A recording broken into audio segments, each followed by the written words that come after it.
जय हिंद सभी को मेरी तरफ से। और उम्मीद करता हूँ सभी अच्छे से होंगे, कुशल होंगे, मंगल से होंगे। और आज का वीडियो ना ही मंगलवार को है, ना ही किसी मंगल शुभकामनाओं को लेकर है। आज की सूचना एक और सेंट्रल यूनिवर्सिटी के आ चुके पीएचडी के फाइनल रिजल्ट को लेकर है और उसमें शामिल या सिलेक्ट हो चुके बच्चों को लेकर है। सभी बच्चों को ऑलरेडी पहले से शुभकामनाएं दे देता हूं, ताकि बाद में कोई गलती से बात निकल जाए मेरे मुख से, उसके लिए आप मुझे माफ़ करिएगा। 7 जुलाई से लेकर 13 जुलाई के बीच में ये रिजल्ट आए हैं। तो यदि आपका भी नाम इस लिस्ट में है और इस डिपार्टमेंट में आपका सिलेक्शन हुआ है तो पुनः आपको फिर से शुभकामनाएं। और सीधा बात करते हैं रिजल्ट की। एक नहीं, दो नहीं, बल्कि 5 डिपार्टमेंट के रिजल्ट की सूचनाएं हैं और वीडियो लगभग 5 मिनट के आसपास हो सकता है या फिर उससे कम भी हो सकता है। वीडियो देखने के उपरांत या वीडियो देखते के वक्त आपके मन में, दिल में, दिमाग में, लीवर में या किडनी में कहीं भी हो जाए सवाल पैदा, तो कर दीजिएगा कमेंट बॉक्स में और सवाल को सोच समझ कर कीजिएगा। अब आप क्योंकि शोधार्थी हो चुके हैं या होने वाले हैं। गांधी पीसी स्टडी डिपार्टमेंट में हुआ है 7 बच्चों का सिलेक्शन। आ गया है फाइनल रिजल्ट। लिस्ट आपका मिल जाएगी वेबसाइट पर, लिंक मिल जाएगा आपको कहीं ना कहीं चैनल के वीडियो के डिस्क्रिप्शन बॉक्स में। दूसरा डिपार्टमेंट है डिपार्टमेंट ऑफ सोशियोलॉजी। इसका रिजल्ट आया है 11 जुलाई को। 3 बच्चों का हुआ है इसके अंतर्गत सिलेक्शन, इस बात का ध्यान रखिएगा। और तीसरा डिपार्टमेंट एक और है जिस डिपार्टमेंट का नाम है department of political science. Political science में जर्नल कैटेगरी में 3 बच्चों का, ओबीसी कैटेगरी में 1 और एससी कैटेगरी में 1 बच्चे का सिलेक्शन हुआ है। इनको भी हमारी तरफ से बहुत बहुत शुभकामनाएं। अगला डिपार्टमेंट है लैंग्वेज डिपार्टमेंट और लैंग्वेज में पहली लैंग्वेज है इंग्लिश लैंग्वेज। 12 जुलाई को रिजल्ट आया है जिसके अनुसार जर्नल यानी कि अनरिजर्व कैटेगरी में 2 बच्चों का सिलेक्शन हुआ है और 2 बच्चों का नाम जर्नल कैटेगरी में वेटिंग लिस्ट में है। इसके अलावा ओबीसी कैटेगरी में 2 बच्चों का सिलेक्शन हुआ है और 2 बच्चों का नाम वेटिंग लिस्ट में है। एससी कैटेगरी में 1 बच्चे का सिलेक्शन हुआ है। एसटी यानी कि शेड्यूल्ड ट्राइब में 1 बच्चे का सिलेक्शन हुआ है और शेड्यूल्ड ट्राइब में यानी कि एसटी कैटेगरी में 1 बच्चे का नाम वेटिंग लिस्ट में है।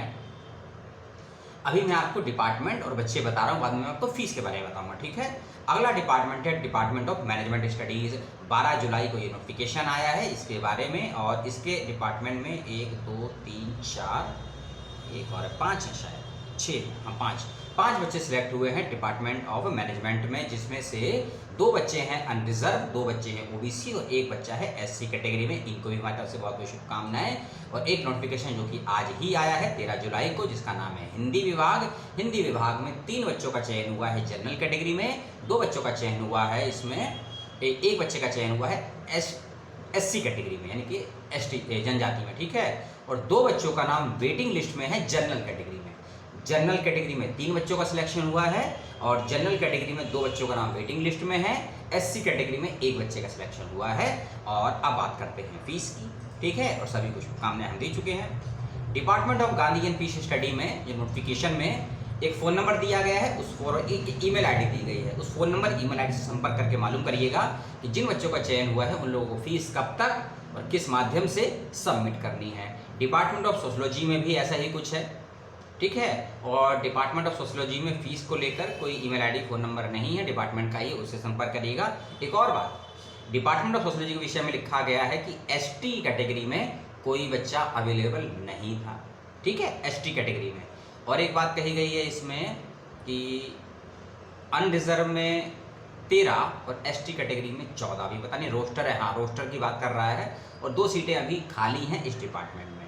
फीस को लेकर कोई अपडेट नहीं है। डिपार्टमेंट ऑफ पॉलिटिकल साइंस में इसमें कहा गया है कि सिलेक्टेड कैंडिडेट रिक्वायर्ड 15 जुलाई डिपार्टमेंट, हाँ पॉलिटिकल साइंस डिपार्टमेंट में कहा गया कि 15 जुलाई तक बच्चों को डिपार्टमेंट में मौजूद रहना है, जाकर अपनी फीस सबमिट करनी है, डॉक्यूमेंट वेरीफाई करवाने हैं। यानी कि ऑल साइंस डिपार्टमेंट में जो बच्चे सिलेक्ट हुए हैं सभी को फिजिकल मोड पे जाकर यूनिवर्सिटी में जाना होगा और अपनी फीस को सबमिट करना होगा और डॉक्यूमेंट को वेरीफाई करवाना होगा। अगला जो डिपार्टमेंट है डिपार्टमेंट ऑफ, जिसकी हम बात कर रहे हैं इंग्लिश की, तो इस डिपार्टमेंट के लिए कहा गया है कि 13 जुलाई यानी कि आज से लेकर 15 जुलाई सुबह 11 बजे तक बच्चे अपनी फीस सबमिट कर सकते हैं, अपने डॉक्यूमेंट को वेरीफाई करवा सकते हैं और डॉक्यूमेंट को सबमिट भी करनी है 1 कॉपी, ठीक है। कौन कौन से डॉक्यूमेंट हैं उसकी लिस्ट मैं आपको आगे बता दूंगा। डिपार्टमेट ऑफ मैनेजमेंट के बच्चे भी ध्यान से सुनेंगे। ये नोटिफिकेशन क्योंकि 4-5 पेज का है, देख लेते हैं। बोला था 5 मिनट का वीडियो नहीं होगा, लेकिन लगभग हो ही जाएगा। अगर किसी कैंडिडेट के पास एडमिशन के बाद डॉक्यूमेंट वेरीफाई करवाते के समय कोई डॉक्यूमेंट नहीं होता है जो मांगा गया है, तो उस कंडीशन में आपको अंडरटेकिंग सबमिट करना होगा, ठीक है। 14 जुलाई यानी कि कल का समय दिया गया है आपको फीस सबमिट करने के लिए डिपार्टमेंट ऑफ मैनेजमेंट के बच्चों को। और अगला जो लिस्ट आई है जो कि आज आई है 13 जुलाई को, हिंदी डिपार्टमेंट के बच्चे ध्यान से सुनेंगे। 13 जुलाई से लेकर 15 जुलाई के बीच में आपको अपनी फीस सबमिट करनी है और अपने डॉक्यूमेंट को वेरीफाई करवाना है, इस बात का ध्यान रखिएगा। अब बात कर लेते हैं कौन कौन से डॉक्यूमेंट आपको साथ रखने हैं या आपको जमा करने हैं एडमिशन के वक्त में। एप्लीकेशन फॉर्म की कॉपी, 10th 12th के सर्टिफिकेट और मार्कशीट की कॉपी, फोटोकॉपी सबमिट होगी, ओरिजिनल देखा जाएगा। ग्रेजुएशन, पोस्ट ग्रेजुएशन और एमफिल जो भी आपने किया है उसकी मार्कशीट और सर्टिफिकेट। यदि आपने यूजीसी या सीएसआईआर का नेट जेआरएफ पास किया है, गेट किया है, सेट किया है, सिलेक्ट किया है या टीचर फेलोशिप है उसका प्रूफ, 5 अपनी पासपोर्ट साइज फोटो, एक आईडी प्रूफ, सेल्फ अटेस्ट होना चाहिए, आधार कार्ड, पहचान पत्र, वोटर आईडी कार्ड जो भी आपके पास है वो। यदि आप एक्स्ट्रा करिकुलम एक्टिविटीज यानी कि जिसको बोलते हैं ईसीए में कहीं प्रतिभागी कर चुके हैं, पार्टिसिपेट कर चुके हैं, उसके सर्टिफिकेट, आपके अकाउंट की डिटेल, आपका करेक्टर सर्टिफिकेट जो आपके इंस्टीट्यूट या आपकी यूनिवर्सिटी से आपके एचओडी के द्वारा वेरीफाई होना चाहिए उसकी कॉपी, आपका ट्रांसफर माइग्रेशन सर्टिफिकेट ओरिजिनल जो आपकी यूनिवर्सिटी या फिर इंस्टीट्यूट से आपको मिला होगा और ये ओरिजिनल सबमिट होंगे, इस बात का ध्यान रखिएगा।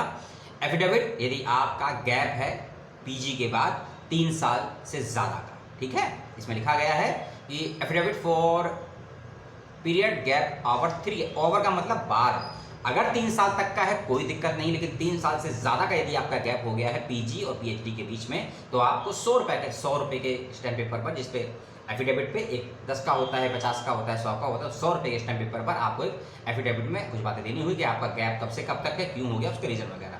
SC ST OBC PWD EWS के सर्टिफिकेट यदि आप कैटेगरी में आते हैं, और जो बच्चे ईडब्ल्यूएस कैटेगरी में आते हैं उनको इनकम का सर्टिफिकेट भी मांगा जा सकता है, बनवा के रखिएगा। एनओसी उन बच्चों को देनी है जो बच्चे कहीं जॉब करते हैं और पीएचडी करना चाहते हैं, तो ऐसे बच्चों को एनओसी का लेटर बनाना पड़ेगा, वो भी ओबीसी नॉन क्रिमिनल के बच्चों को नहीं है, ये एनओसी की बात कर रहा है, ठीक है। एनओसी अलग चीज़ है और ओबीसी एनसीएल अलग चीज़ है, तो ये सब डॉक्यूमेंट आपको लगाने हैं। इसकी भी लिस्ट मैं डिस्क्रिप्शन बॉक्स में आपको दे दूंगा, तकलीफ वगैरह नहीं होगी। और सभी को पुनः बहुत बहुत शुभकामनाएं, और मेरे लिए कोई सुझाव संदेश आपके पास हो तो ज़रूर दीजिएगा, और अगले वीडियो का वेट कीजिएगा। थोड़ी सी अच्छी खबरें अब आनी शुरू हो गई हैं, उसकी बात करेंगे।